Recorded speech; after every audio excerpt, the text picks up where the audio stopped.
ನಮಸ್ಕಾರ. ಈಗ ಮತ್ತೆ ಗಾದೆಯ ಸಮಯ.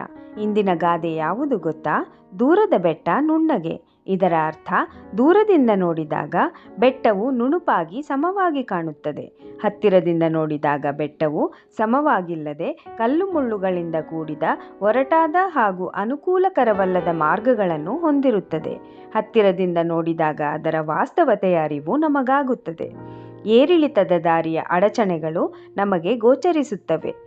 ಈ ಗಾದೆಯು ಮನುಷ್ಯನ ಸ್ವಭಾವವನ್ನು ಸೂಚಿಸುವಂತೆ, ನಾವು ಸಾಮಾನ್ಯವಾಗಿ ಇನ್ನೊಬ್ಬರ ಜೀವನವನ್ನು ಅಥವಾ ಪರಿಸ್ಥಿತಿಯನ್ನು ಸುಲಭವೆಂದು ಭಾವಿಸುತ್ತೇವೆ. ಆದರೆ ಹತ್ತಿರಕ್ಕೆ ಹೋದಾಗ ಅವರ ನಿಜವಾದ ಕಷ್ಟಗಳು ನಮಗೆ ಅರ್ಥವಾಗುತ್ತವೆ. ಯಾವುದೇ ಒಂದು ವಿಷಯವನ್ನು ಸರಿಯಾಗಿ ಅರ್ಥ ಮಾಡಿಕೊಳ್ಳಲು ಅಥವಾ ಯಾವುದನ್ನಾದರೂ ಸಾಧಿಸಲು ಹತ್ತಿರಕ್ಕೆ ಹೋಗಿ ಅದನ್ನು ಅನುಭವಿಸಬೇಕಾಗುತ್ತದೆ. ಕೇವಲ ದೂರದ ದೃಷ್ಟಿ ಯಾವಾಗಲೂ ಸಂಪೂರ್ಣ ಸತ್ಯವನ್ನು ತೋರುವುದಿಲ್ಲ.